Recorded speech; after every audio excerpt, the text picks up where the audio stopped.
Xin trân trọng kính chào quý nhà đầu tư đã đến với sự kiện công bố kết quả kinh doanh 6 tháng đầu năm 2025 của Công ty Cổ phần Chứng khoán DNSI, mã chứng khoán DSI. Sự kiện được tổ chức với mong muốn chia sẻ những thông tin đầy đủ và cập nhật nhất về tình hình kết quả kinh doanh của công ty và cũng là cơ hội để quý nhà đầu tư có thể gặp gỡ, trao đổi và đặt câu hỏi trực tiếp với ban lãnh đạo công ty. Và kính thưa quý vị, tham dự buổi trao đổi ngày hôm nay, tôi xin được giới thiệu sự hiện diện của ban lãnh đạo công ty. Bà Nguyễn Thị Hà Ninh, thành viên hội đồng quản trị DNSI phụ trách chiến lược tài chính. Và bà Nguyễn Ngọc Linh, tổng giám đốc DNSI. Chương trình hôm nay dự kiến sẽ diễn ra trong thời lượng là 60 phút. Và trong phần đầu của chương trình, quý vị sẽ được nghe ban lãnh đạo công ty trình bày về kết quả kinh doanh 6 tháng đầu năm cũng như là những chỉ số tài chính nổi bật. Và đến phần thứ hai của chương trình, đó là phần hỏi đáp.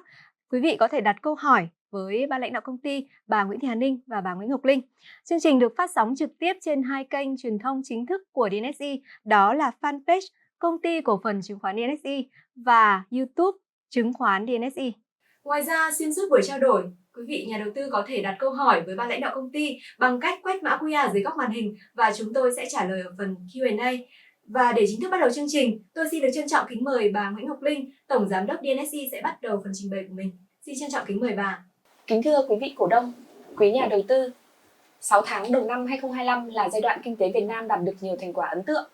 Đây là dấu ấn của chiến lược phát triển đúng đắn của chính phủ, thể hiện qua tốc độ tăng trưởng cao, với các động lực chính đến từ sản xuất, tiêu dùng, đầu tư trực tiếp nước ngoài và đầu tư công.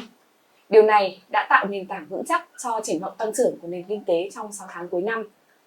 Cụ thể, chúng ta có thể thấy GDP 6 tháng 2025 đã tăng 7,52% so với cùng kỳ 2024. Đây là mức tăng cao nhất trong 6 tháng đầu năm giai đoạn 2011-2025, cho thấy được rằng nền kinh tế của chúng ta đang vươn mình mạnh mẽ, vượt trội so với nhiều năm trước.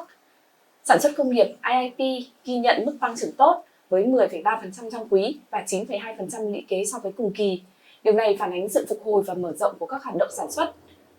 Tổng mức bán lẻ hàng hóa và doanh thu dịch vụ cũng tăng trưởng ổn định, đạt mức 9% trong quý và 9,3% lũy kế, cho thấy rằng sức mua trong nước đang được duy trì, đóng góp vào tăng trưởng của kinh tế tổng thể.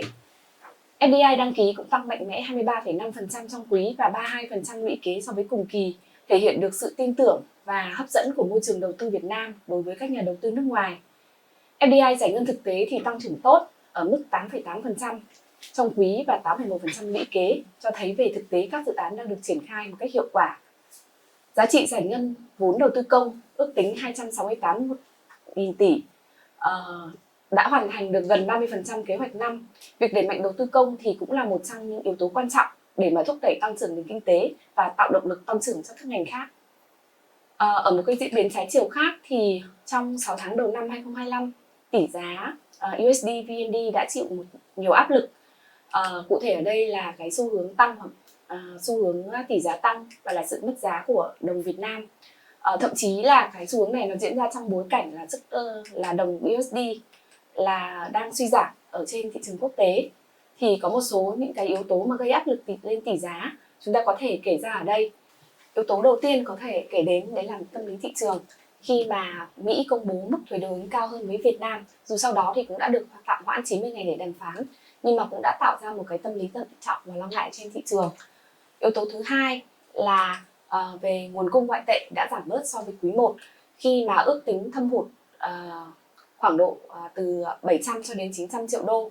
Mặc dù là ở trong cái điều kiện là FDI của chúng ta vẫn được giải ngân tích cực và cán cân thương mại thặng dư, nhưng áp lực vẫn tồn tại do hoạt động bán dòng của nhà đầu tư nước ngoài trên thị trường. Ước tính là trong vòng 6 tháng đầu năm họ đã bán dòng khoảng 1,5 tỷ đô và nhu cầu vay trả nợ của kho bạc nhà nước tăng gần 2 tỷ đô. Yếu tố thứ ba là chênh lệch lãi suất, khi mà xu hướng giảm của chênh lệch lãi suất giữa đồng Việt Nam và USD ở trong phần lớn quý 2 do chính sách tiền tệ nới lỏng của ngân hàng nhà nước nhằm thúc đẩy tăng trưởng cũng như là nhằm gia tăng nhu cầu nắm giữ ngoại tệ ở trong người dân. Bên cạnh đấy thì là biến động các đồng tiền khác như là euro hay là yên Nhật cũng đã có một cái sự tăng giá bứt tốc từ 11 đến 15% trong nửa đầu năm 2025. Trong những cái bối cảnh bất lợi đấy thì ngân hàng nhà nước cũng đã ngay lập tức là bổ sung những cái biện pháp kiểm soát để có thể bám sát được diễn biến của thị trường trong nước và ngoài nước, để giúp chúng ta cân bằng lại được cái mục tiêu ổn định tỷ giá và hỗ trợ tăng trưởng nền kinh tế. Cụ thể là Ngân hàng Nhà nước đã tái kích hoạt lại kênh tín phiếu sau gần 4 tháng tạm ngưng. Thì vào ngày 24 tháng 6, động thái này đã giúp điều tiết cung tiền thận trọng hơn, hút bớt thanh khoản VND dư thừa trên thị trường và làm giảm áp lực lên tỷ giá và đưa chênh lệch lãi suất về vùng hợp lý. Phối hợp với kênh tiền gửi của Kho bạc Nhà nước thì cùng với tín phiếu, Ngân hàng Nhà nước đã phối hợp sử dụng kênh tiền gửi của Kho bạc Nhà nước để quản lý thanh khoản thị trường. Hành động nữa đó là Ngân hàng Nhà nước đã kịp thời can thiệp vào thị trường ngoại tệ. Trước Tết năm 2025 thì Ngân hàng Nhà nước đã thực hiện một đợt bơm dòng mạnh ngoại tệ ra thị trường để hỗ trợ thanh khoản và giúp neo tỷ giá ở cái mức là 25.450 đồng một USD nhằm hạn chế áp lực mất giá tại cái thời điểm đó. Bên cạnh những chính sách về điều tiết và kiểm soát thị trường thì Ngân hàng Nhà nước cũng kiên định với lại mục tiêu thúc đẩy tăng trưởng kinh tế. Điều này thì mình có thể nhìn thấy rằng là qua 6 tháng đầu năm 2025 thì GDP của chúng ta cũng đã đạt mức tăng trưởng là 7,52% và lạm phát bình quân đã được kiểm soát ở mức 3,27%. Được sự ủng hộ của kinh tế vĩ mô thì thị trường chứng khoán trong 6 tháng đầu năm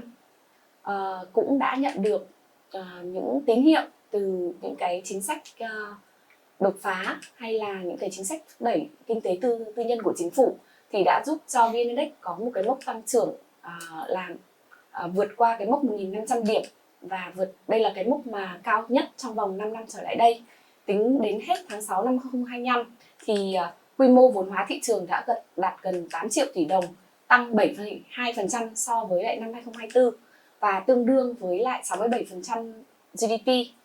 Số lượng tài khoản chứng khoán ở trong nước thì trong 6 tháng đầu năm thì cũng tăng trưởng gần 1 triệu tài khoản, đưa tổng số tài khoản ở trên thị trường chứng khoán là lên 10,3 triệu tài khoản và đã vượt qua cái mục tiêu 9 triệu tài khoản trong năm 2025 và khả năng cao là chúng ta sẽ về đích trước mục tiêu là 11 triệu tài khoản chứng khoán trong năm 2030 theo cái chiến lược phát triển thị trường chứng khoán cho đến năm 2030 của chính phủ. Số lượng nhà đầu tư cá nhân thì cũng đang chiếm lượng giao dịch lớn ở trên thị trường với hơn 80% giá trị giao dịch thì cho thấy rằng là sức hút từ kênh đầu tư chứng khoán. Thanh khoản của thị trường thì cũng duy trì ở mức cao với giá trị giao dịch bình quân đạt là 21.297 tỷ đồng trên một phiên, đã tăng hơn 1,4% so với năm trước. Đặc biệt là có những cái phiên thì là thị trường chứng khoán đã chứng kiến những cái mức giao dịch với cái giá trị mà vượt trội. Những cái phiên mà 50.000 tỷ giá trị giao dịch trên cả 3 sàn thì đã vươn lên thành thị trường có thanh khoản lớn nhất khu vực ASEAN và vượt qua cả thị trường Singapore và cũng như là Thái Lan. Bên cạnh đó, mục tiêu nâng hạng thị trường từ cận biên lên mới nổi thì ngày càng đang được hiện thực hóa với kỳ vọng là sẽ được thực hiện có thể là sớm nhất ở trong tháng 9 năm nay ở trong kịch bản tích cực hoặc là đầu năm 2026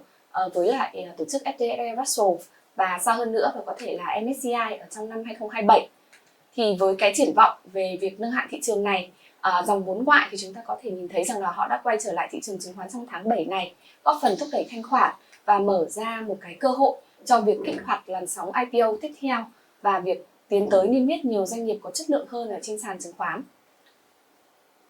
Trong bối cảnh thuận lợi này thì DNSE cũng đã đạt được những cái kết quả vượt trội, thể hiện qua cái sự tăng trưởng mạnh mẽ, đúng đắn với chiến lược mà chúng tôi kiên định. Cụ thể là tăng trưởng về khách hàng và tài sản quản lý. Tính đến ngày 30 tháng 6 năm 2025, tổng số tài khoản chứng khoán lũy kế của DNSE đã đạt 1.208.000 tài khoản, dẫn đầu thị trường chứng khoán về thị phần mở mới tài khoản trong 6 tháng đầu năm 2025. Cụ thể là chiếm 22% thị phần tài khoản mở mới. Tổng tài sản quản lý của chúng ta cũng đã đạt mức là 41.590 tỷ đồng, tăng 17,6% so với cùng kỳ năm trước. Khối lượng cổ phiếu DNSE đang quản lý đã đạt hơn mức 1,8 tỷ cổ phiếu, tăng 17,4% so với lại cùng kỳ 2024. Đáng chú ý thì là số lượng tài khoản khách hàng có giá trị từ 100 triệu cho đến 1 tỷ thì cũng ghi nhận cái sự tăng trưởng đặc biệt ở trong những cái tháng gần đây. Nhờ sự tập trung tăng trưởng khách hàng và hoàn thiện sản phẩm trong thời gian vừa qua thì thị phần môi giới cổ phiếu của DNSE trong 6 tháng đầu năm đã đạt 1,81% trên toàn thị trường. Đây là mức tăng trưởng hơn 30% so với cùng kỳ năm trước. Đặc biệt trong quý 2 thì đã tăng trưởng mạnh mẽ hơn với cái số lượng khách hàng hoạt động tích cực hơn và lần đầu sử dụng dịch vụ của DNSE đã tăng trưởng theo đà thuận lợi cũng như là bùng nổ của thị trường. Chúng tôi đã có tổng giá trị giao dịch tăng 12,2% và tổng khối lượng giao dịch tăng 23,2% so với cùng kỳ năm trước. Đối với chứng khoán phái sinh thì DNSE tiếp tục ghi nhận kỷ lục mới và tiếp tục giữ vững top 2 thị phần của mình trong nửa đầu năm 2025. 2 quý liên tiếp thì chúng tôi đã giữ vững là top 2 thị trường về giao dịch phái sinh. Sản phẩm giao dịch phái sinh tại DNSE cũng đang duy trì ưu thế cạnh tranh với điểm nhấn là tỷ lệ cọc thấp nhất thị trường 18,48%. Hệ thống quản trị rủi ro ưu việt khi cảnh báo và xử lý gần như là liên tục ở trong phiên. Cái cách hiển thị minh bạch lãi lỗ cho khách hàng theo thời gian thực. Và hiện tại tại DNSE chúng tôi vẫn đang tiếp tục nỗ lực hoàn thiện không ngừng cải tiến sản phẩm để chạm đến nhiều hơn nhu cầu và phục vụ được những nhu cầu đa dạng của nhà đầu tư hơn. Với niềm tự hào về tốc độ xử lý lại có thể được gọi là nhanh nhất ở trên thị trường hiện tại thì chúng tôi đang chiếm ưu việt ở trong nhóm khách hàng, những nhóm khách hàng mà có nhu cầu giao dịch với khối lượng lớn, khối lượng lệnh lớn và cũng như là tần suất lớn. Sản phẩm công nghệ tiên phong, DNSE là đơn vị đầu tiên và duy nhất ở trên thị trường ra mắt sản phẩm margin deal. Chúng tôi đã cung cấp sản phẩm cho vay ký quỹ, phục vụ đa dạng và toàn diện nhu cầu của các nhà đầu tư tài chính ở trên thị trường với các gói vay ưu đãi với mức lãi suất từ 5,99 đến 9,99% và các sản phẩm được đặt tên như là Fast Margin được cá nhân hóa đến từng khách hàng. Và khi những khách hàng ở đây thì chúng tôi cũng đã nghiên cứu những hành vi và những thói quen khi mà sử dụng sản phẩm margin tại DNSE để có thể là thiết kế ra những cái gói sản phẩm đặc biệt dành cho nhóm khách hàng này. Ngoài ra thì chúng tôi có những cái bộ sản phẩm miễn lãi được gọi tên như là R3, 5, 10 tương ứng với lại thời hạn miễn lãi 3 đến 5, 10 ngày. Thì những cái sản phẩm ưu việt này nó đã giúp cho dư nợ margin của chúng tôi tăng trưởng một cách vượt trội ở trong 6 tháng đầu năm. Cụ thể, dư nợ margin của DNSE 6 tháng đầu năm đã tăng trưởng 48,1% so với cùng kỳ năm trước. Cuối tháng 6 thì tổng dư nợ tại DNSE đã tăng trưởng lên hơn 5.000 tỷ. Và trong tháng 7 này thì chúng tôi đã có một cái mốc mới, đấy là đã chinh phục được hơn 6.300 tỷ dư nợ. Và số lượng khách hàng sử dụng sản phẩm vay ký quỹ tại DNSE cũng không ngừng tăng với cái sự thuận tiện của sản phẩm. Một khía cạnh sản phẩm nữa chúng tôi cũng muốn nhắc đến đó là những sản phẩm về lãi suất cố định, gọi là những sản phẩm fixed income, thì giúp khách hàng có trải nghiệm thu nhập cố định trên nền tảng đầu tư chứng khoán. Trong quá trình xây dựng sản phẩm tại DNSE thì chúng tôi nhận ra rằng là cũng có rất là khá nhiều những nhà đầu tư có khẩu vị rủi ro thấp và muốn được sinh lời với một mức lãi suất cố định. Vì vậy là sản phẩm trứng vàng đã ra đời với sứ mệnh là phục vụ cho những nhà đầu tư có nhu cầu này. Với các kỳ hạn đa dạng từ 6 tháng, 9 tháng đến 1 năm thì trứng vàng đã trở thành một sản phẩm hấp dẫn khi nhà đầu tư có nguồn tiền nhàn rỗi chờ giao dịch và giúp tiền của nhà đầu tư có thể sinh lời từng giây mà không cần thiết phải chuyển đổi nền tảng. Đặc biệt, DNSE đã tiên phong ra mắt gói tài khoản không ngủ trên thị trường chứng khoán từ ngày 12 tháng 6 vừa rồi. Qua đó, khách hàng được đặc quyền số dư sinh lời từng giây, lãi suất linh hoạt và ưu đãi bậc thang theo giá trị giao dịch và sản phẩm khách hàng sử dụng tại DNSE. Nhờ tài khoản không ngủ này thì khách hàng sẽ vô cùng linh hoạt và được phép chủ động sử dụng tiền của mình tại DNSE theo từng nhu cầu và từng mục tiêu ở trong từng thời kỳ của khách hàng mong muốn. Về các sản phẩm mang tính chất tiên phong và chiến lược mới của DNSE thì chúng ta có thể liệt kê ra đây như là trang Sense, trang thông tin về thị trường và cổ phiếu. Chú trọng về việc đơn giản hóa kiến thức cho nhà đầu tư và khách hàng cá nhân thì DNSE đã thiết kế trang thông tin cổ phiếu và thị trường này một cách trực diện và tập trung vào những thông tin đem lại giá trị, mang lại tính chất mà giúp nhà đầu tư có thể đưa quyết định khi mà có thể đọc những cái dòng thông tin ở trên trang khuyến nghị. Và chúng tôi đã có hơn 1 triệu người dùng mới ở trong 6 tháng đầu năm ở trên Sense, tăng gấp 10 lần so với cùng kỳ năm ngoái. Trading Ideas cũng là một sản phẩm mới ra mắt trong 6 tháng đầu năm 2025 của chúng tôi. Thì lần đầu tiên chúng tôi cũng đã đưa ra mắt một bộ khuyến nghị được đặt tên là Trading Idea, được phát triển bởi đội ngũ của chuyên gia của DNSE. Các bộ ý tưởng này đã đưa ra một tỷ lệ đưa ra những cái khuyến nghị với tỷ lệ có lời là 40%. Thì nôm na là mình có thể hiểu được rằng là chúng tôi có 3 khuyến nghị có lãi trên tổng số 4 khuyến nghị khi mà Trading Idea đưa ra cho nhà đầu tư. Dù mới ra mắt được 3 đến 4 tháng nhưng mà chúng tôi đã có 5.000 khách hàng sử dụng và hơn 32% khách hàng quyết định rằng là tiếp tục trả tiền sau cái quá trình dùng thử. Trong thời gian tới thì chúng tôi cũng sẽ vẫn tiếp tục phát triển thêm nhiều bộ ý tưởng nữa để mà có thể đưa Trading Idea phục vụ trực diện khách hàng có nhu cầu nhận khuyến nghị hàng ngày. Sản phẩm AI ENSA tại DNSE có thể coi rằng là ENSA giống như là một trợ lý đầu tư thân thiện dành cho khách hàng. Trong nửa đầu năm 2025 thì AI ENSA đã được nâng cấp tính năng mới là thay vì cái việc thụ động mình chờ đợi nhà đầu tư hỏi đến thì ENSA đã chủ động trò chuyện, gợi mở thông tin mới để phục vụ khách hàng. Và hiện tại ENSA đã phục vụ được hơn 53.000 khách hàng và xử lý được gần 800.000 câu hỏi. Tính năng lệnh AI cũng đang được chúng tôi cung cấp trên nền tảng Entrix và cũng là một tính năng mới được ra mắt từ tháng 1 năm 2025. Và hiện tại tính năng này cũng đang được đón nhận khá khả quan từ những nhà đầu tư. Lệnh AI cho phép khách hàng được thực hiện đặt lệnh mua chứng khoán cơ sở với mức giá theo sát biến động của thị trường. Lượng khách hàng sử dụng và đang trải nghiệm và giá trị giao dịch của lệnh AI cũng đang được cải thiện hàng tháng với giá trị giao dịch trung bình là khoảng tầm 20 tỷ một tháng. Và nhóm khách hàng chủ động đang là nhóm mà ưa thích tính năng này nhất. Trong thời gian gần đây thì chúng tôi cũng đưa vào tính năng mới là tính năng thanh toán qua QR code dành cho khách hàng khi mà có thể khi mà thực hiện giao dịch và trải nghiệm trên app Entrix. Thì tính năng này được ra đời với mục tiêu hoàn thành chuỗi trải nghiệm từ việc đầu tư đến chi tiêu cho khách hàng một chạm chỉ trên nền tảng của chúng tôi. Thì DNSE ra mắt tính năng này đã cho phép khách hàng có thể thanh toán mua sắm online, thanh toán khi đi siêu thị, khi di chuyển và đi du lịch, và với mạng lưới đối tác thanh toán và các ngân hàng đa dạng như là Vietcombank, BIDV, NBbank, CMB, những đối tác trung gian thanh toán khác như là VNPay, Napas hay Vietqr. Việc này thì giúp chúng tôi có thể giúp khách hàng tối ưu được cái việc nhanh chóng sử dụng dòng tiền và giúp giữ chân khách hàng trên ứng dụng của DNSE. Về chiến lược hợp tác chiến lược B2B2C thì tiếp nối những thành công hợp tác với định chế lớn, thì trong tháng 5 2025 DNSE cũng đã chính thức go live cái luồng mở tài khoản chứng khoán hợp tác với lại NBbank, giúp DNSE mở rộng thêm kênh tiếp cận khách hàng. Và trong cái thời điểm hiện tại thì DNSE cũng đang tích cực làm việc với nhiều đối tác khác để có thể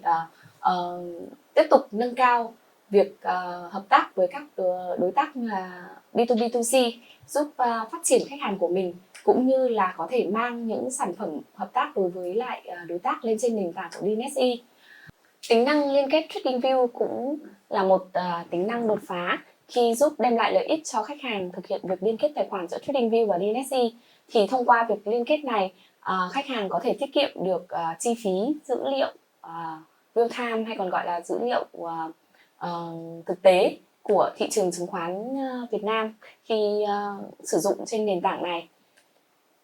Quý 2 năm 2025 cũng là thời điểm mà đánh dấu sự ra mắt chương trình Bạn đồng hành đầu tư của DNSE.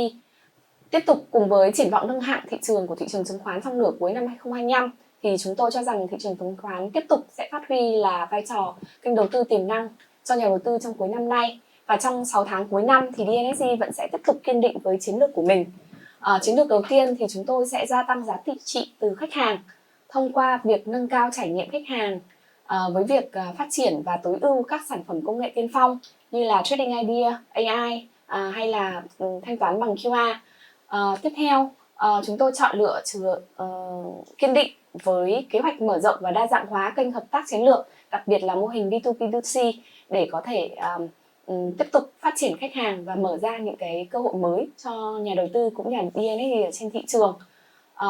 Chiến lược thứ 3, chúng tôi sẽ tập trung để nâng cao năng lực cạnh tranh của mình ở trong mảng môi giới cơ sở và cũng như phái sinh tiếp tục khẳng định vị thế dẫn đầu của sản phẩm phái sinh tại DNSE và cũng như là tiếp tục mở rộng thị trường chứng khoán thông qua việc hoàn thiện các tính năng và phát triển thêm công cụ mới hỗ trợ việc giao dịch của nhà đầu tư tại DNSE một cách thuận tiện và dễ dàng hơn.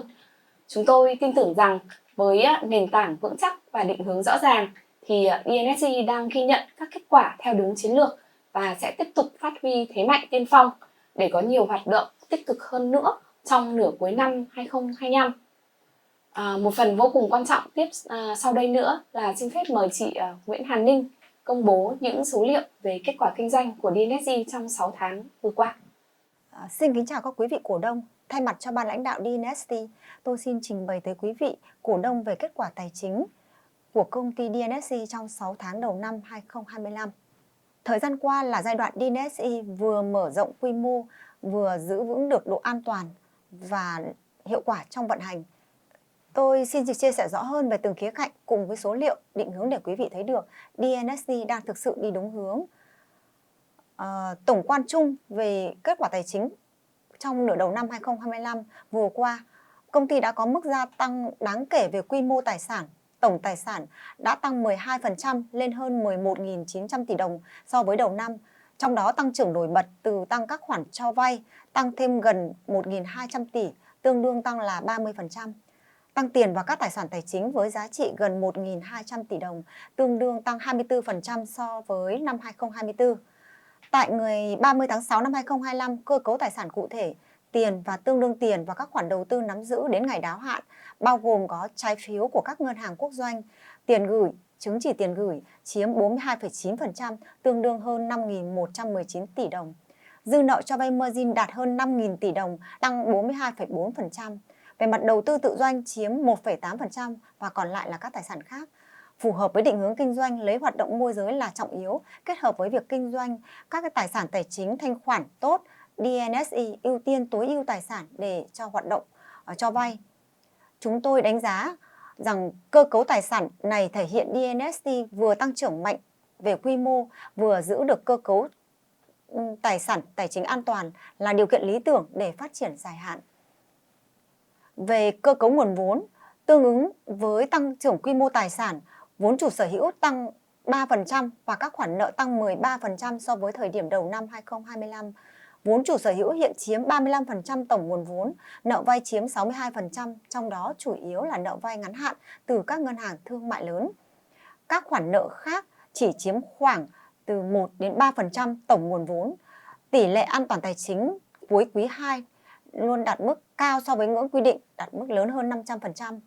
Tiếp nối những thành công về hoạt động tài chính của DNSE trong năm 2024, DNSE tăng trưởng quy mô vốn và duy trì được chi phí vốn tối ưu trong điều kiện thị trường cạnh tranh ngày càng khốc liệt. Với chủ trương kinh doanh nguồn vốn chủ động và linh hoạt, DNSE đã đạt được những thành tựu đáng kể trong việc đa dạng hóa nguồn vốn. Chúng tôi đã thành công trong việc huy động 300 tỷ đồng trái phiếu ra công chúng cho hơn 200 nhà đầu tư, cá nhân và tổ chức, bao gồm cả các quỹ đầu tư, các tổ chức tài chính và phi tài chính, chứng tỏ sức hút và tiềm năng của DNSE trong mắt các nhà đầu tư chuyên nghiệp. Đây là một trong cột mốc quan trọng thể hiện sự tin tưởng của thị trường đối với năng lực tài chính và triển vọng phát triển của công ty. Trong năm 2025, chúng tôi tiếp tục có kế hoạch phát hành 1.000 tỷ trái phiếu ra công chúng, tạo ra các sản phẩm đầu tư thu nhập cố định cho các nhà đầu tư đang quan tâm. Đặc biệt đáng chú ý là việc DNSE đã thiết lập quan hệ hợp tác với gần 40 ngân hàng và các đối tác trong và ngoài nước, bao gồm cả các ngân hàng nước ngoài. Trong nửa đầu năm 2025, chúng tôi đã mở rộng quan hệ hợp tác với các ngân hàng như SCSB, Hunan Bank, IM Bank để huy động nguồn vốn rẻ từ thị trường quốc tế, song song với những đối tác tài chính quan trọng trong nước như ngân hàng BIDV, Vietcombank, Techcombank, VIB, đem lại 18.500 tỷ đồng hạn mức được cấp tại các ngân hàng này, bao gồm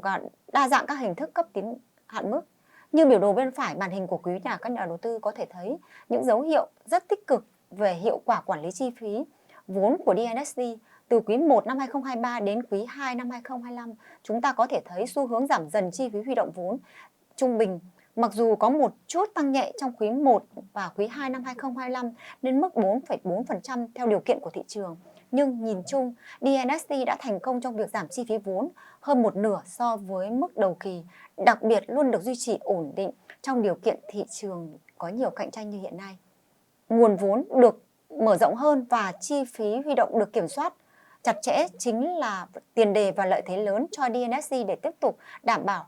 đồng thời cung ứng đủ các dịch vụ tài chính hấp dẫn và chi phí tối ưu nhất cho khách hàng. Đây là minh chứng cho thấy năng lực tài chính và độ tín nhiệm cao của DNSC trên thị trường vốn.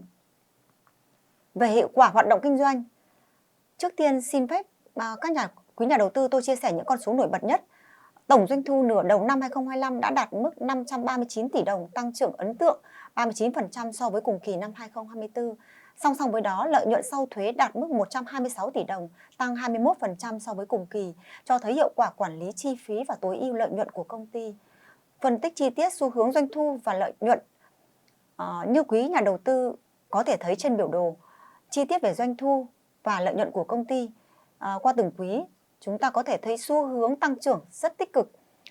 Từ quý 1 năm 2023 đến nay, DNSC liên tục tăng trưởng về doanh thu, đặc biệt trong quý 2 năm 2025, công ty đã có mức tăng trưởng vượt bậc với doanh thu lên đến 292 tỷ đồng, mức cao nhất trong hơn 2 năm trở lại đây. Tổng doanh thu 6 tháng đầu năm 2025 đạt mức 539 tỷ đồng, tăng 39% so với 6 tháng đầu năm 2024. Cùng với việc kiểm soát chi phí hiệu quả, lợi nhuận sau thuế tăng ổn định qua các quý liên tục bắt đầu từ quý 4 năm 2024 đến nay, tổng lợi nhuận sau thuế trong 6 tháng đầu năm ghi nhận 126 tỷ đồng, tăng 21% so với cùng kỳ năm 2024. Điều này cho thấy hiệu quả vận hành được cải thiện rất rõ rệt. Kết quả thực hiện kế hoạch kinh doanh mà Đại hội đồng cổ đông thường niên năm 2025 đã đề ra. Về tổng doanh thu, công ty đã đạt 36% kế hoạch năm, lợi nhuận trước thuế và sau thuế đều đạt được 48% so với kế hoạch năm. Với kết quả này, cộng với sự tăng trưởng mạnh mẽ của thị trường, chúng tôi tin tưởng vào khả năng hoàn thành được kế hoạch kinh doanh năm 2025 mà Đại hội đồng cổ đông đã đề ra. Một số các chỉ số hiệu suất tài chính, ROA và ROE, chuyển sang các chỉ số hiệu quả sử dụng tài sản và vốn chủ sở hữu, chúng ta có thể thấy một bức tranh có chiều sâu hơn về hiệu quả hoạt động của DNST. Từ năm 2023 đến năm 2025, chỉ số ROA và ROE trượt 12 tháng đều trải qua những biến động theo chu kỳ kinh doanh và sự tăng trưởng về quy mô hoạt động. So với năm 2024, cơ cấu doanh thu của công ty đã có sự chuyển dịch ngày càng rõ nét theo định hướng tập trung các hoạt động kinh doanh cốt lõi xuyên suốt, bao gồm có môi giới chứng khoán, cho vay margin và kinh doanh nguồn vốn. Cụ thể, tỷ trọng doanh thu môi giới tăng từ 18,7% năm 2024 lên 23,7% trong nửa đầu năm 2025, trong khi doanh thu cho vay margin vẫn chiếm tỷ trọng đáng kể khoảng trên 40 đến 45% và doanh thu kinh doanh nguồn vốn chiếm 25%. Đồng thời, nhờ chiến lược đầu tư đúng đắn, khả năng quản lý đầu tư và tận dụng cơ hội thị trường, DNSE cũng đã ghi nhận tỷ trọng doanh thu từ hoạt động tự doanh, chứng khoán tăng trưởng chiếm 8,9% doanh thu ở trong quý 1 và quý 2 năm 2025 so với cùng kỳ nửa đầu năm 2024. DNSE đã tăng trưởng đáng kể về doanh thu trong tất cả các mảng kinh doanh, nổi bật về doanh thu hoạt động môi giới và cho vay ký quỹ, vốn là hai trụ cột chính trong mô hình kinh doanh của chúng tôi. Hiệu quả từ các mảng kinh doanh cốt lõi vẫn chứng minh hướng đi đúng đắn, đặc biệt trong bối cảnh thị trường kinh doanh có nhiều thay đổi như hiện nay. Doanh thu từ các hoạt động cốt lõi này đạt 483 tỷ trong hai quý đầu năm 2025, tăng 37% so với năm 2024. Trong khi đó, lợi nhuận thuần hoạt động trên các mảng kinh doanh cốt lõi đạt 183 tỷ đồng. Mặc dù giảm nhẹ 13% so với cùng năm 2024, nhưng phù hợp với kế hoạch đầu tư mở rộng quy mô hoạt động của công ty để tăng trưởng doanh thu mạnh mẽ, đồng thời cân bằng lợi nhuận ngắn hạn để đạt được tăng trưởng bền vững dài hạn. Về mặt cơ cấu doanh thu được chuyển dịch rõ hơn sang các mảng có biên lợi nhuận ổn định, giảm phụ thuộc vào tự doanh. Tự doanh từng giảm sâu giai đoạn 2023-2024, nay đã phục hồi, giúp cải thiện thu nhập. DNSE không chỉ tăng doanh thu mà đang xây dựng cơ cấu doanh thu hướng đến hiệu quả dài hạn. Cụ thể, tại các mảng kinh doanh như sau: về mảng hoạt động môi giới và lưu ký chứng khoán, DNSE vẫn tiếp tục theo một mô hình miễn phí giao dịch và không môi giới dựa trên nền tảng công nghệ vững mạnh. Mô hình này đã cho thấy kết quả tăng trưởng rõ rệt từ mức khiêm tốn trong các quý đầu năm 2023. Doanh thu môi giới đã liên tục tăng trưởng mạnh mẽ và liên tục đạt đỉnh cao 127 tỷ đồng trong quý 2 năm 2025. Song song với đó, DNSE cũng ghi nhận tăng trưởng về thị phần giao dịch cơ sở đạt mức 1,81%, tăng 30% so với cùng kỳ và đạt top 2 thị phần giao dịch phái sinh với tỷ lệ 17,62% trong quý 2 năm 2025 nhờ sản phẩm ưu biệt, nền tảng công nghệ tối ưu và vận hành nhanh chóng. Với mô hình không môi giới đã tiết kiệm được chi phí hoạt động một cách đáng kể. Điều này dẫn đến hiện biên lợi nhuận của DNSE cải thiện tích cực, đặc biệt trong quý 2 năm 2025. Mức sinh lời này được kỳ vọng sẽ tiếp tục được cải thiện và đạt mức dương vào thời gian tới khi mô hình môi giới đi vào hoạt động mở rộng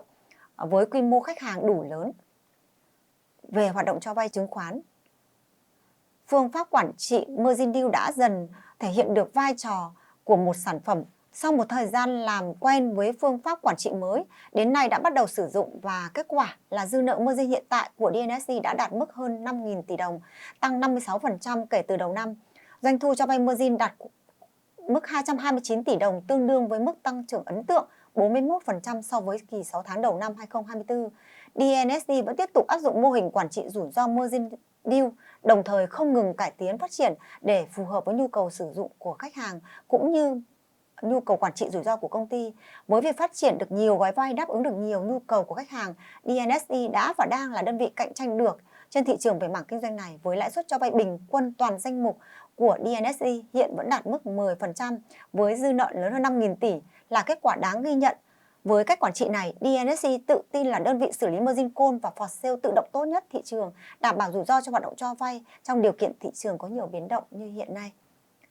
Về hoạt động kinh doanh nguồn vốn, với thế mạnh kinh doanh nguồn vốn của mình trong năm nay, hoạt động nguồn vốn vẫn tiếp tục củng cố và phát huy thế mạnh kinh doanh của mình ở mảng hạn mức tín dụng, kinh doanh các cái tài sản như giấy tờ có giá như trái phiếu, chứng chỉ tiền gửi với các sản phẩm và kỳ hạn linh động. Kết quả thu được là doanh thu tăng trưởng 11% so với cùng kỳ năm trước, đạt mức 128 tỷ đồng cho nửa năm 2025. Đồng thời, DNSE cũng nỗ lực đưa ra các tính năng sản phẩm mới. Sản phẩm mới như năm nay chúng tôi đã mở rộng các kỳ hạn linh hoạt của sản phẩm trứng vàng với các kỳ hạn 6 tháng, 9 tháng và 1 năm, mang đến nhiều lựa chọn phù hợp với từng cá nhân. Đặc biệt, chúng tôi đã ra mắt tài khoản không ngủ với thông điệp tài khoản không ngủ, sinh lời không nghỉ, với lãi suất hấp dẫn tối đa lên tới 4,3% năm, đáp ứng được nhu cầu thiết yếu của khách hàng. Khi chưa thực hiện giao dịch mua chứng khoán thì dòng tiền nhàn rỗi vẫn sinh lời. Số lượng khách hàng đăng ký sử dụng sản phẩm này tăng trưởng rõ rệt ngay sau khi triển khai sản phẩm. Năm 2025, DNSE sẽ tiếp tục định hướng gia tăng các sản phẩm với lợi suất tốt và ra mắt các sản phẩm thu nhập cố định cho khách hàng bên cạnh các sản phẩm trứng vàng đã ra mắt hiện tại với đa dạng loại tài sản và linh hoạt theo nhu cầu của khách hàng. Về mặt hiệu quả hoạt động và quản trị chi phí, DNSE áp dụng mô hình vận hành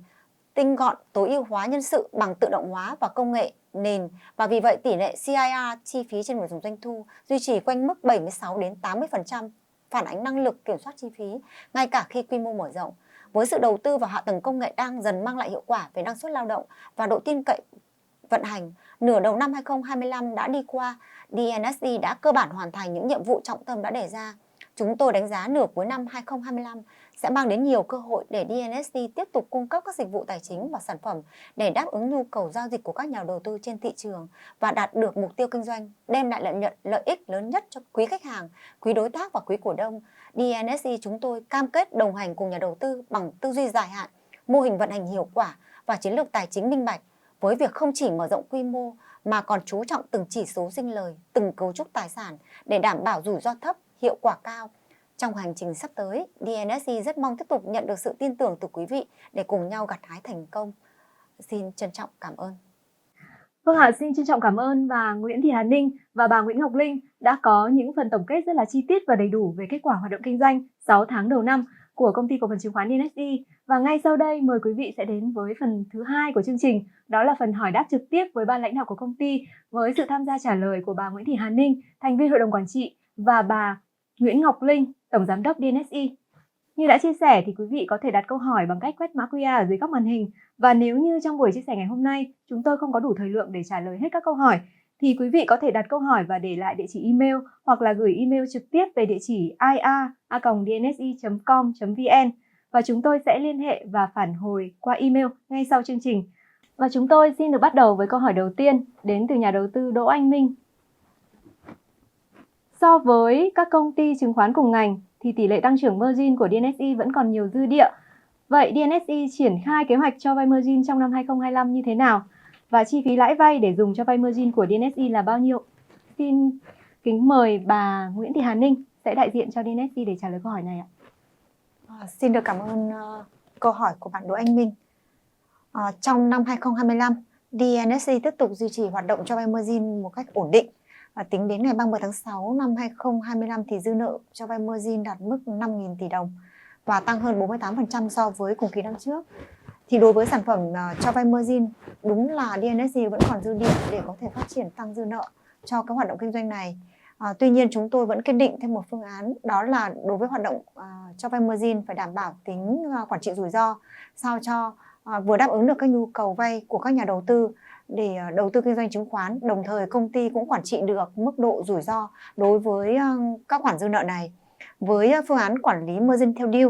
chúng tôi có thể đưa ra các gói sản phẩm khác nhau. Một mặt là để đáp ứng được từng nhu cầu vay đối với từng đối tượng nhà đầu tư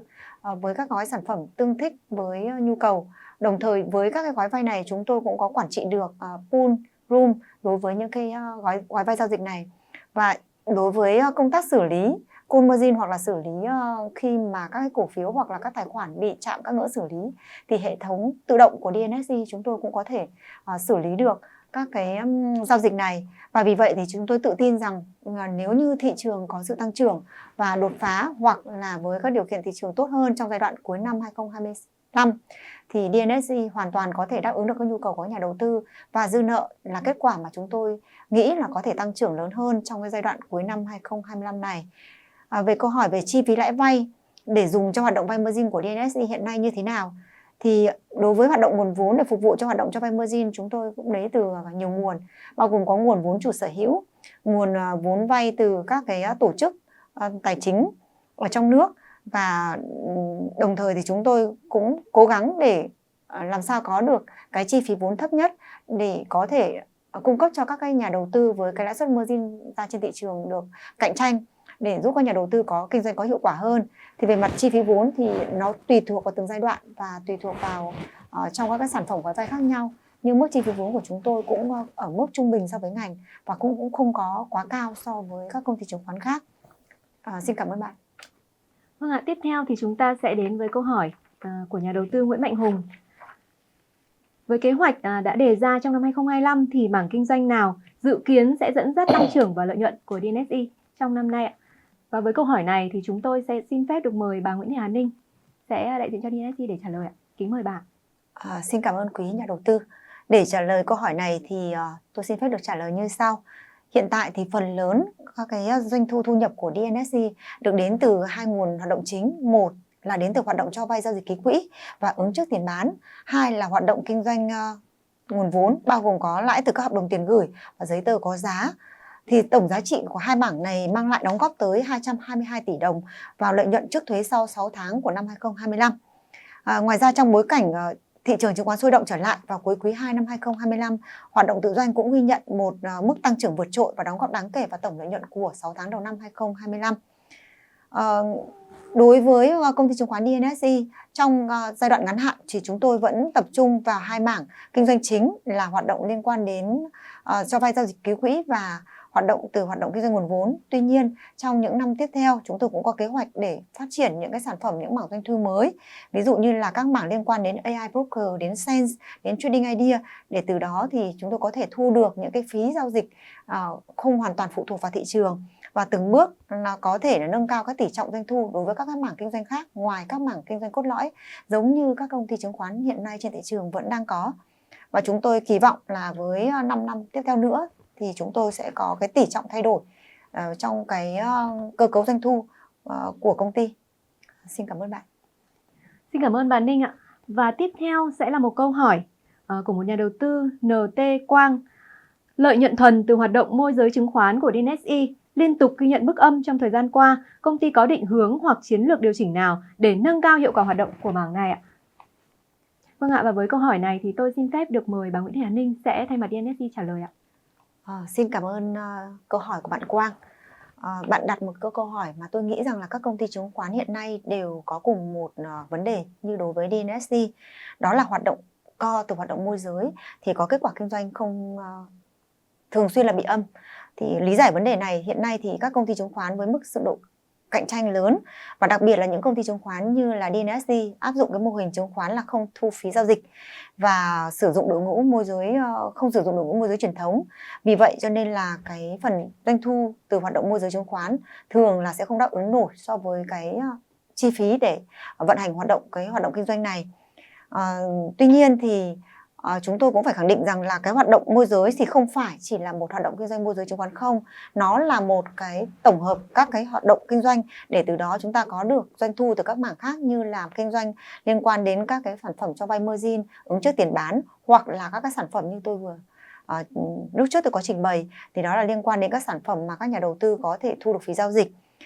Và đặc biệt trong cái giai đoạn này hiện nay của DNSI, chúng tôi chấp nhận cái mức độ ghi nhận cái mức độ âm trong hoạt động kinh doanh môi giới để chúng tôi có được cái thị phần giao dịch, và chúng tôi cũng đã đạt được một số các cái kết quả giao dịch về thị phần tốt. Ví dụ như thị phần cơ sở chúng tôi đã đạt mức 1,81% và thị phần giao dịch phái sinh là đạt top 2 thị phần giao dịch phái sinh. Để từ đó khi chúng tôi có một nền tảng khách hàng đủ lớn và có một tệp khách hàng có gắn bó giao dịch với công ty thì chúng tôi kỳ vọng là trong các giai đoạn tiếp theo thì cái lợi nhuận thuần từ hoạt động môi giới chứng khoán của chúng tôi có thể sẽ được cải thiện, và chúng tôi cũng đang từng bước để có thể cải thiện được cái kết quả kinh doanh này, như là doanh thu hoạt động từ môi giới trong nửa đầu của năm 2025 thì công ty cũng đạt được 126 tỷ đồng và tăng trưởng 70% so với cùng kỳ năm trước nhờ sự gia tăng về số lượng khách hàng và khối lượng giao dịch. Chúng tôi tin rằng trong một thời gian ngắn tới thì kết quả kinh doanh từ hoạt động môi giới chứng khoán của chúng tôi sẽ không còn âm như vấn đề bạn vừa nêu trên. Xin cảm ơn bạn. Vâng ạ, xin cảm ơn bà Ninh ạ. Và một câu hỏi tiếp theo sẽ đến từ nhà đầu tư Hương Phạm, hỏi về kế hoạch tăng vốn của DNSI. Câu hỏi, công ty có thực hiện kế hoạch tăng vốn trong năm như kế hoạch đã đề ra hay không? Và với câu hỏi này thì tôi xin được mời bà Nguyễn Thị Hà Ninh sẽ thay mặt trả lời ạ. Xin kính mời bà. Xin cảm ơn quý nhà đầu tư. Cảm ơn bạn về câu hỏi về việc tăng vốn. Theo nghị quyết của Đại hội cổ đông thì có giao cho ban điều hành chúng tôi thực hiện cái việc là tăng vốn điều lệ thêm 1.000 tỷ đồng cho năm 2025. Tuy nhiên thì việc tăng vốn như các bạn cũng biết phụ thuộc vào rất nhiều yếu tố, phụ thuộc vào cái nhu cầu dòng vốn của doanh nghiệp cũng như là phụ thuộc vào cái quan tâm của các nhà đầu tư trong một cái giai đoạn nhất định. Vì vậy cho nên là công ty cũng đang cân nhắc và đưa ra các phương án để chúng tôi có thể tăng vốn trong cuối năm nay hoặc là đầu năm sau. Việc tăng vốn này thì cũng đáp ứng được nhu cầu hoạt động kinh doanh của công ty và mở rộng được quy mô, hỗ trợ công ty hoàn thành được các mục tiêu mà chúng tôi đã đề ra. Thì cũng để cung cấp thêm cho các nhà đầu tư thì hiện nay vốn điều lệ của DNSI cũng đã được tăng thêm 99 tỷ đồng do việc chúng tôi đã phát hành thành công qua chương trình ESOP cho các cán bộ công nhân viên trong giai đoạn vừa qua. Và xin cảm ơn bạn. Dạ vâng ạ, xin trân trọng cảm ơn bà Ninh. Và một câu hỏi tiếp theo đến từ nhà đầu tư Nguyễn Minh Tâm. Trong bối cảnh biến động, DNSI quản lý danh mục tự doanh ra sao? Và với câu hỏi này thì chúng tôi xin được kính mời bà Nguyễn Hà Ninh sẽ đại diện trả lời ạ. Kính mời bà. Xin được cảm ơn nhà đầu tư Tâm đã có câu hỏi về một quản lý danh mục tự doanh của DNSI. Tại DNSI chúng tôi, việc quản lý việc đầu tư tự doanh dựa trên một quan điểm là luôn luôn là đảm bảo an toàn, cẩn trọng trong mọi các quyết định đầu tư. Chúng tôi lấy dịch vụ là hoạt động hàng đầu và hoạt động kinh doanh cũng như là hoạt động đầu tư là hoạt động mà chúng tôi cho rằng là chúng tôi chỉ tìm kiếm những cơ hội đầu tư dài hạn mang lại các lợi ích trong một thời gian dài. Chúng tôi cũng không có các hoạt động tự doanh trading hàng ngày để có thể có được các lợi nhuận tăng giảm trong một thời kỳ ngắn hạn. Và như hiện nay thì cơ cấu các nhóm tài sản của công ty DNSI thì cụ thể như là chứng chỉ tiền gửi và tiền gửi có kỳ hạn trên 3 tháng thì chúng tôi chiếm tới 88,7% danh mục, tương ứng với quy mô khoảng 5.700 tỷ đồng. Đây là lựa chọn ưu tiên nhằm đảm bảo là dòng tiền ổn định, sinh lời an toàn cho công ty trong mọi điều kiện của thị trường. Nhóm trái phiếu thì chiếm khoảng 8,2% tổng danh mục, giá trị đầu tư khoảng 528 tỷ đồng. Các nhóm trái phiếu này cũng là các cái trái phiếu của các ngân hàng lớn Big Four trong nước như là BIDV hay là Vietinbank.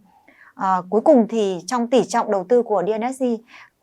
nhóm cổ phiếu chỉ chiếm 3,1%, tương đương khoảng 200 tỷ đồng trong cơ cấu danh mục của DNSE.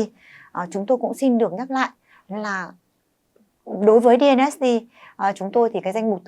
tự doanh cổ phiếu luôn luôn được đặt ở mức tỷ lệ thấp so với các công ty chứng khoán khác, bởi vì tôn chỉ của DNSE là chúng tôi lấy mục tiêu an toàn, đảm bảo nguồn vốn của các cổ đông là yếu tố hàng đầu. Xin được trân trọng cảm ơn quý nhà đầu tư. Vâng ạ, xin được cảm ơn bà Nguyễn Thị Hàn Ninh. Và tiếp theo thì chúng ta sẽ đến với một câu hỏi của nhà đầu tư Nam Trần. DNSE có bình luận gì về doanh thu trong nửa đầu 2025, chỉ đạt khoảng 35% so với kế hoạch đề ra cho cả năm? Và với câu hỏi này thì tôi xin được mời bà Nguyễn Ngọc Linh, Tổng Giám đốc DNSE sẽ đại diện trả lời ạ. Kính mời bà. Cảm ơn bạn Nam Trần đã rất quan tâm đến báo cáo tài chính và tình hình hoạt động của DNSE trong 6 tháng đầu năm. Quả thực thì khi mà nhìn vào thì chúng ta có thể thấy rằng là doanh thu 6 tháng đầu năm của DNSE trong 6 tháng vừa rồi thì chúng tôi cũng chỉ đạt được 35% so với kế hoạch. Thì cái này mình có thể so chiếu lại câu chuyện thị trường của 3/4 cái quãng thời gian 6 tháng vừa rồi. Có thể thấy rằng là chúng ta có một thị trường gần như là đi ngang lình xình với cái giá trị giao dịch đã bị sụt giảm so với khoảng thời gian trước đấy. Chúng ta cũng mới có sự khởi sắc trở lại trong tháng 6 và tháng 7 này thôi. Thì chính vì thế cho nên là cái phần doanh thu của chúng tôi cũng đang chưa đạt được đúng như tiến độ mà mình mong muốn. Nhưng mà tuy nhiên thì chúng tôi có một cái sự khởi sắc, hay là có thể nhìn thấy rằng là khá là được tích cực khi nhìn vào phần lợi nhuận sau thuế, khi chúng tôi đã đạt được 48% kế hoạch năm. Thì cái việc mà chúng tôi đạt được lợi nhuận sau thuế mà đi đúng theo kế hoạch của DNSE thì cho thấy rằng là trong cái bối cảnh thị trường cũng khá là chưa được ủng hộ ở trong gần như là cái quãng thời gian đầu 6 tháng của năm 2025, thì chúng tôi đã làm tốt cái sự quản trị tài chính và cũng như là đi đúng cái phần chiến lược của mình, và có những hoạt động kinh doanh mà mình có thể giúp cho phần lợi nhuận được đạt được giống như là cái phần kế hoạch mà chúng tôi đã đề ra. Thì bên cạnh đó, ngoài câu chuyện về doanh thu lợi nhuận thì DNSE cũng đã đạt được những thành tựu nhất định ở trong hoạt động của mình. Thì chúng tôi có thể nhìn thấy rằng là chúng tôi đã có 3 quý liên tiếp giữ vững thị phần top 2 phái sinh của mình ở trên thị trường chứng khoán, và cũng đang không ngừng mở rộng về tập khách hàng cũng như là thị phần giao dịch chứng khoán cơ sở. Và hết tháng 6 năm 2025 này thì thị phần giao dịch chứng khoán cơ sở của chúng tôi đã đạt mức tăng trưởng 30% so với cùng kỳ năm ngoái, và đang ở cái mức là 1,8% ở trên toàn thị trường. Cảm ơn bạn. Xin cảm ơn bà Linh. Và câu hỏi tiếp theo đến từ nhà đầu tư Linh Vũ. Sau khi luật công nghiệp công nghệ được Quốc hội khóa 15 thông qua vào ngày 15 tháng 6 năm 2025, thì trong đó có đề cập đến khuôn khổ pháp lý liên quan đến tài sản số và tiền mã hóa. Thì DNSE đã có những định hướng nào liên quan đến lĩnh vực tiền số và công nghệ blockchain hay chưa? Và với câu hỏi này thì chúng tôi xin được kính mời bà Nguyễn Ngọc Linh sẽ đại diện cho DNSE trả lời. Xin kính mời bà. Xin cảm ơn bạn với câu hỏi khá là thú vị cho lĩnh vực kinh doanh mới và là cơ hội mới ở trên thị trường trong cái khoảng thời gian vừa qua. Thì có thể thấy rằng là DNSE là một công ty chứng khoán năng động, và chúng tôi cũng sẵn sàng mở ra, tức là sẵn sàng cởi mở đối với những cơ hội mới và mong muốn là được đón đầu những cái xu hướng mới ở trên thị trường. Tuy nhiên thì với cái sự mô hình kinh doanh gọi là tinh gọn của mình, thì chúng tôi cũng sẽ cần phải làm những cái bài tập rất là kỹ để phân tích về tiềm năng của cơ hội kinh doanh ở trên thị trường. Cái cách vận hành của chúng tôi sẽ là khi mà có những cái biến động hay là cơ hội kinh doanh mới ở trên thị trường thì chúng tôi cũng sẽ là để tâm rất là nhiều, và cũng sẽ tìm hiểu rất là nhiều những thông tin hay là hành lang pháp lý hay là những cái vấn đề về ủng hộ của chính sách đối với những cơ hội mới. Thì đối với lĩnh vực là tiền số và blockchain thì chúng tôi cũng đã và đang có những nghiên cứu nội bộ để khai phá được cơ hội kinh doanh ở trong lĩnh vực mới này, và cũng sẵn sàng tham gia vào khi chúng tôi nhận thấy rằng là nó là một cú hích hay là những cái sự hấp dẫn hơn cho DNSI và trong lĩnh vực hoạt động của mình ở trong cái thời gian tới. Xin cảm ơn. Vâng ạ, xin cảm ơn bà Nguyễn Ngọc Linh. Và tiếp theo thì có một câu hỏi liên quan đến chương trình ESOP của DNSI từ một nhà đầu tư giấu tên. Công ty đã phát hành cổ phiếu cho người lao động mà không thu tiền trong bối cảnh mức giá phát hành thấp hơn nhiều so với giá thị trường. Điều này sẽ ảnh hưởng như thế nào đến quyền lợi của các cổ đông hiện hữu? Vâng ạ, với câu hỏi này thì tôi xin được kính mời bà Nguyễn Ngọc Linh sẽ đại diện DNSI trả lời. Cảm ơn bạn đã quan tâm đến chương trình ESOP của DNSI. Các bạn có thể thấy rằng là DNSI vừa rồi đã phát hành thành công lần đầu tiên chương trình ESOP đối với cán bộ công nhân viên của DNSI, thì với mục tiêu là nhân sự hay là nguồn lực nhân sự cũng là một nguồn lực quan trọng, và chúng tôi chú trọng đến việc phát triển con người và cũng như là xây dựng đội ngũ tại DNSI. Cho nên là chúng tôi đã lựa chọn là chương trình phát hành ESOP cho cán bộ công nhân viên, những người mà đã được lựa chọn là có những cái thành tựu và đóng góp cho hoạt động của DNSI ngày hôm nay. Thì với quan điểm của chúng tôi thì chúng tôi cho rằng là khi mà mình có những cái nguồn động viên như chương trình ESOP đối với cán bộ công nhân viên thì sẽ giúp họ có những đóng góp tốt hơn cho DNSI ở trong thời gian hiện tại cũng như là những cái thời gian tới, khi tất cả cùng sở hữu cổ phiếu và trở thành cổ đông của công ty. Thì chính vì vậy thì chúng tôi nghĩ rằng là cái việc mà mình phát hành ESOP cho cán bộ công nhân viên thì đây cũng gần như là những cái thông lệ nó hợp lý ở trên thị trường về chương trình giữ chân người lao động, và nhất là những cái cán bộ công nhân viên mà họ có đóng góp lớn cho DNSI. Và cái khối lượng chúng tôi và khối lượng 3% mà chúng tôi phát hành ra thì nó cũng là ở cái mức hợp lý so với lại số lượng cổ phiếu đang lưu hành trên thị trường của cổ phiếu DSC. Vâng ạ, xin cảm ơn bà Linh. Và một câu hỏi tiếp theo về mảng chứng khoán phái sinh đến từ nhà đầu tư Trần Minh Tuấn. Sau khi đạt được những thành tích ấn tượng, đặc biệt là trong hoạt động phái sinh, thì DNSI hiện đang có những kế hoạch mới gì để duy trì mức tăng trưởng hay không ạ? Câu hỏi này xin mời bà Nguyễn Ngọc Linh sẽ thay mặt công ty trả lời. Kính mời bà. Cảm ơn bạn với câu hỏi liên quan đến niềm tự hào của chúng tôi là sản phẩm giao dịch phái sinh. Có thể thấy rằng là chúng tôi đang giữ vững được vị trí top 2 của mình ở trên bảng xếp hạng thị phần phái sinh 3 quý liên tiếp.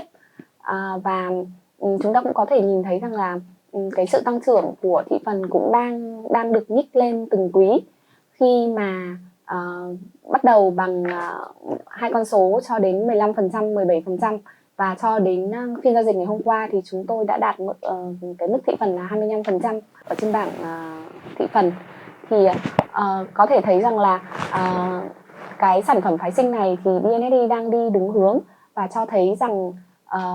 cái kế hoạch và sự tập trung vào sản phẩm của chúng tôi là đang đưa ra thành quả. Và tuy nhiên thì cũng như giống như là bạn đã hỏi chúng tôi ấy, là cái việc là mình đã có rồi, và bây giờ về việc mình phát triển và giữ cái thành quả này như thế nào thì cũng là một điều vô cùng quan trọng. Trong thời gian tới thì chúng tôi vẫn tiếp tục bổ sung những tính năng mà phục vụ nhà đầu tư có thể giao dịch phái sinh một cách thuận tiện và nhanh chóng hơn tại DNSI. Chúng tôi cũng sẽ tập trung những sản phẩm mà phục vụ nhóm khách hàng như tôi đã có nhắc đến ở trong cái phần trình bày của mình, là nhóm khách hàng mà họ có nhu cầu về tốc độ xử lý lệnh nhanh và giao dịch với lại tần suất lệnh lớn. Thì đây cũng đang là một trong những cái ưu thế vượt trội và là đặc điểm mà khi nhóm khách hàng này tìm đến chứng khoán DSI để giao dịch phái sinh. Về nhóm khách hàng mới thì DSI cũng đang tập trung phát triển thu hút khách hàng mới qua những ưu đãi như vẫn duy trì chính sách miễn phí giao dịch phái sinh đối với khách hàng, và những chương trình thi đua phái sinh. Chúng tôi có chương trình lướt sóng phái sinh đang được triển khai ở DNSI. Thì tại đây thì chúng tôi có những cái bảng xếp hạng mà giúp nhà đầu tư khi mà lướt sóng phái sinh có thành quả thì sẽ được vinh danh, có thể chia sẻ đến bạn bè. Và đây cũng sẽ là một chút thú vị khi mà nhà đầu tư hướng đến giao dịch phái sinh đối với lại DNSI. Cảm ơn bạn. Vâng ạ, xin cảm ơn bà Nguyễn Ngọc Linh. Câu hỏi đến từ nhà đầu tư Anh Minh. Các sản phẩm mà DNSI đã ra mắt trong thời gian qua đã mang lại hiệu quả trong hoạt động như thế nào? Và DNSI có dự định ra mắt thêm sản phẩm nào mới trong năm nay không? Xin kính mời bà Nguyễn Ngọc Linh sẽ đại diện trả lời câu hỏi này ạ. Cảm ơn bạn đã quan tâm đến những sản phẩm mới mà là niềm tự hào về thế mạnh tiên phong và nhanh chóng đáp ứng nhu cầu nhà đầu tư của DNSE. Chúng tôi cũng có rất là nhiều những bộ sản phẩm mới đã được ra mắt 6 tháng vừa rồi. Thì đầu tiên thì cho phép tôi nói đến nhóm sản phẩm về cơ hội đầu tư và hỗ trợ khách hàng ra quyết định đầu tư tại DNSE.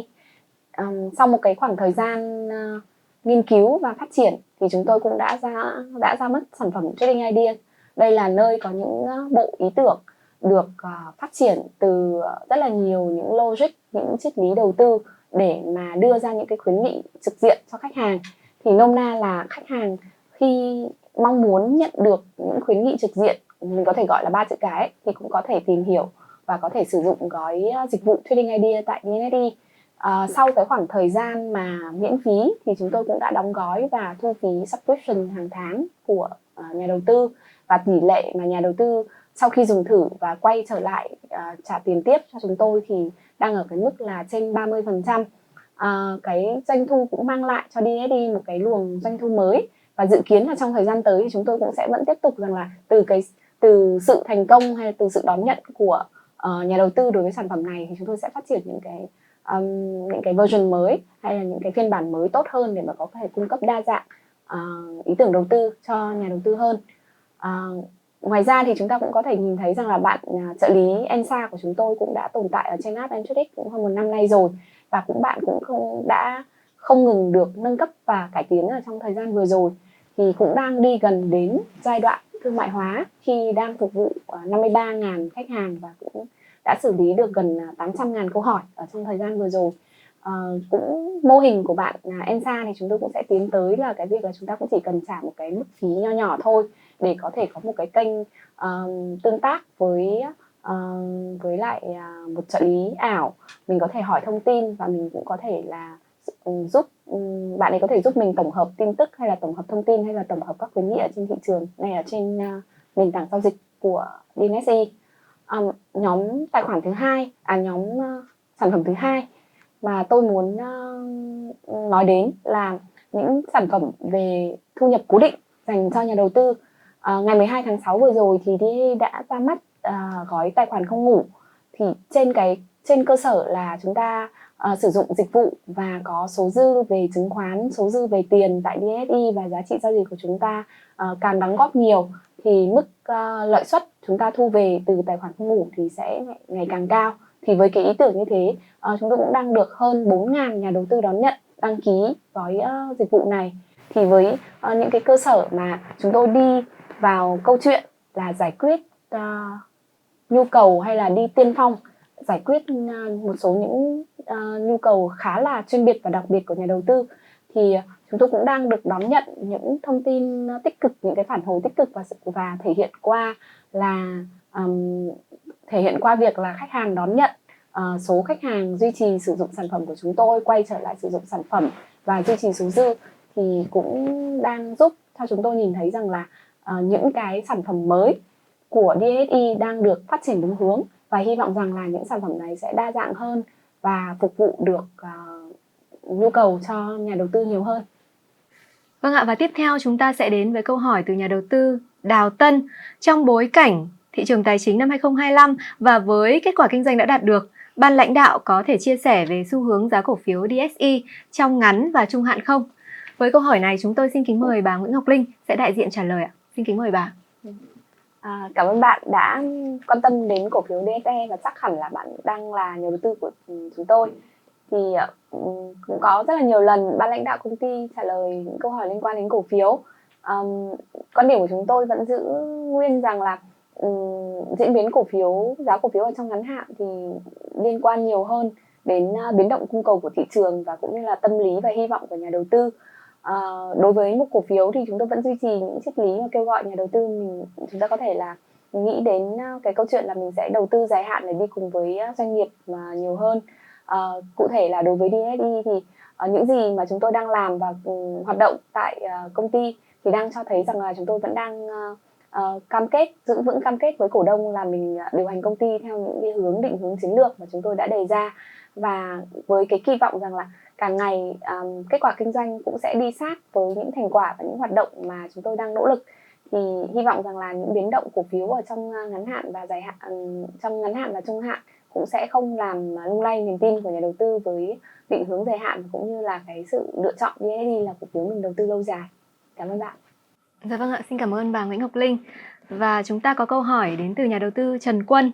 Công ty hiện đang có sự tham gia của những quỹ đầu tư nào, và trong chiến lược phát triển sắp tới thì DNSE có đặt mục tiêu thu hút thêm nhà đầu tư nước ngoài không? Việc mở rộng tỷ trọng sở hữu của nhà đầu tư nước ngoài được kỳ vọng sẽ mang lại những giá trị gì cho công ty, cả về tài chính, quản trị lẫn thương hiệu trên thị trường? Và với câu hỏi này thì xin mời bà Nguyễn Ngọc Linh ạ, sẽ đại diện để trả lời ạ.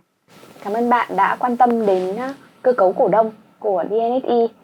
Có thể nói là một doanh nghiệp niêm yết ở trên thị trường chứng khoán thì DNSE cũng đang rất là nỗ lực để đa dạng hóa cơ cấu cổ đông của mình. Ngay từ những ngày đầu tiên khi cổ phiếu DSE được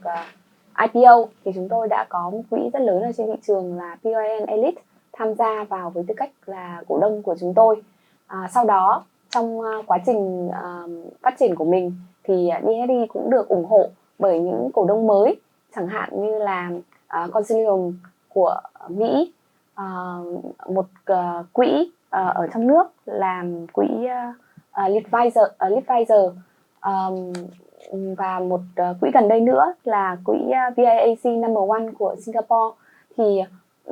các bạn có thể thấy là chúng tôi cũng đang từng bước được sự ủng hộ và hỗ trợ của nhóm đầu tư chuyên nghiệp là các quỹ. Bên cạnh đấy thì DNSE cũng đang rất là chủ động và trực diện đi làm việc và tiếp xúc với các quỹ để giới thiệu cơ hội đầu tư là DNSE đến với thị trường của những nhà đầu tư chuyên nghiệp. Ngoài ra thì trong cái việc chủ động của mình thì cũng có rất là nhiều những quỹ ngoại hay là những quỹ có danh tiếng ở trong nước thì cũng đang không ngừng dõi theo những hoạt động về kinh doanh và những cái hướng phát triển của DSE để có thể ra quyết định đầu tư của mình ở trong thời điểm phù hợp. Thì có thể nói rằng là chúng tôi phần nào đấy cũng đang chứng minh được rằng cơ cấu cổ đông của DNSE là đa dạng, và sự quan tâm của nhóm nhà đầu tư quỹ ngoại đối với DNSE là một cái sự ủng hộ lớn về danh tiếng và cũng như là cái tín nhiệm của DNSE ở trên thị trường nhiều hơn. Với cái chiến lược là công ty chứng khoán với công nghệ hàng đầu thì tôi nghĩ rằng là đây là một trong những cái điểm cộng khi chúng tôi có thể đi tiếp xúc và nói chuyện với những nhà đầu tư chuyên nghiệp, và họ cũng đánh giá cao sự nỗ lực của DSE ở trong thời gian vừa rồi về hoạt động kinh doanh và cũng như là những đổi mới sáng tạo của mình ở trong ngành tài chính. Thì trong thời gian tới chúng tôi vẫn tiếp tục cái câu chuyện là tiếp xúc những nhà đầu tư lớn và không ngừng quảng bá hình ảnh của DSE ra ngoài. Xin cảm ơn. Vâng ạ, xin được cảm ơn bà Nguyễn Ngọc Linh. Và vừa rồi cũng là câu hỏi cuối cùng kết thúc phần hỏi đáp trong chương trình ngày hôm nay. Và xin trân trọng cảm ơn bà Nguyễn Hà Ninh cũng như là bà Nguyễn Ngọc Linh đã trả lời rất là chi tiết với những thắc mắc của các quý vị nhà đầu tư.